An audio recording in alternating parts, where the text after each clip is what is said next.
கிறிஸ்துவுக்குள் அன்பான கர்த்தருடைய பிள்ளைகளே, உங்கள் யாவரையும் ஆண்டவராகிய இயேசு கிறிஸ்துவின் ஈடு இணையற்ற பரிசுத்த நாமத்தினால் உங்களை ஆசீர்வதிக்கின்றேன், வாழ்த்துகின்றேன்.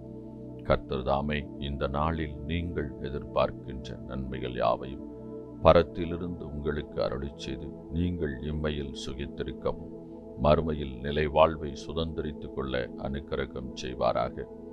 தினம் ஒரு மிஷனரி என்கின்ற தலைப்பில் இந்த நாளிலே நாம் பார்க்க இருக்க மிஷனருடைய பெயர் எலிசா அக்னியோ. இவருடைய காலம் 1807 முதல் 1883 வரை. இவருடைய நாடு அமெரிக்கா, இவருடைய தரிசன பூமி இலங்கை. இந்திய தேசத்திற்கு அருகாமையில் உள்ள நாடு இலங்கை. 4 பக்கமும் கடலால் சூழப்பட்டுள்ளதால் இதை தீவு என்று அழைக்கலாம்.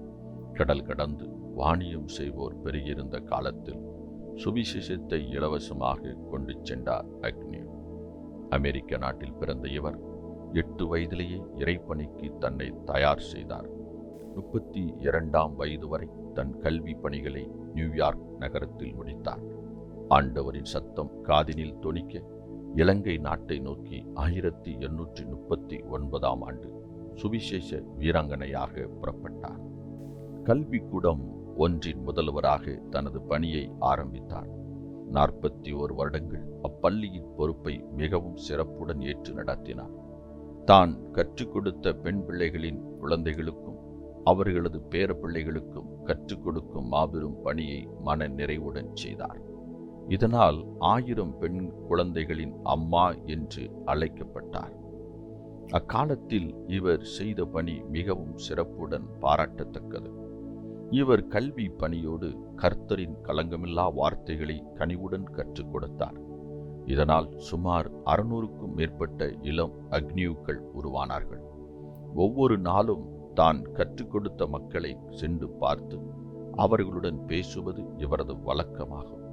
அவர்களில் பலர் ஆசிரியர்களாகவும் பிரசங்கியார்களாகவும் மருத்துவர்களாகவும் வக்கீல்களாகவும் பிரபல தொழில் செய்பவர்களாகவும் மாறினார்கள் என்பது குறிப்பிடத்தக்கது. 43 வருடங்கள் இலங்கையிலேயே தங்கி அங்கேயே ஊழியம் செய்து கோதுமை மணியாக விதைக்கப்பட்டார் அக்னியோ. பிரியமானவர்களே, உங்கள் ஊழிய பணித்தளத்தை தேர்ந்தெடுத்து விட்டீர்களா? ஆஸ்வால்டு இவ்விதமாக சொல்கிறார்: தன்னை தானே தியாகம் செய்வது அன்றாடம் செலுத்த வேண்டிய விலைக்கிரயம் ஆகும். பிரியமானவர்களே, இந்த எலிசா அக்னியோ என்ற சகோதரியுடைய ஊழியம் மகிமையானது, மகத்துவமானது. அவர் இலங்கையில் கல்வி பணியை நிறைவேற்றி அதோடு கூட இயேசுவின் அன்பையும் அவர் அந்த ஜனங்களுக்கு கொடுத்திருக்கின்றார். குறிப்பாக பெண் பிள்ளைகள் மத்தியில் அவர் சிறப்பாக பணியாற்றிருக்கின்றார். அதனால் அவர் 1000 பெண்களின் தாய் என்று பாசமாக அழைக்கப்பட்டிருக்கின்றார். அதோடு மாத்திரமல்ல, அவர் தாம் ஊழியத்தின் மூலமாக பெற்றெடுத்த பிள்ளைகளை அவர்களை அனுதினமும் போய் பார்க்கிற, அவர்களோடு சம்பாஷிக்கிற, அவர்களோடு காரியங்களை பகிர்ந்து கொள்கிற ஒரு அனுபவத்தை வாடிக்கையாக வைத்திருந்தார். அதன் வாயிலாக அவர்களுடைய நல்ல ஒரு எதிர்காலத்தையும் நல்ல ஒரு வழியில் அவர்கள் தொடர்ந்து பயணிப்பதற்கும் இவர் நல்ல ஒரு ஆலோசகராக இருந்திருக்கின்றார். அதன் மூலமாக அநேக இவரை போன்ற ஊழியத்தை செய்கிற, பொது வாழ்க்கையில் நன்மை செய்கிறவர்களாக அநேகவரை இவர் எழுப்பியிருக்கின்றார். பிரியமானவர்களே, இன்று நம்மால் பிறர் பயனடைகின்ற ஒரு வாழ்வை நாம் வாழுகின்றோமா? நம்முடைய செயல் பின் நாட்களில் அநேகருக்கு ஆசீர்வாதமாக இருந்தது என்று சொல்லத்தக்கதாக நாம் எதை செய்திருக்கிறோம் சிந்தித்து பார்க்க வேண்டும்.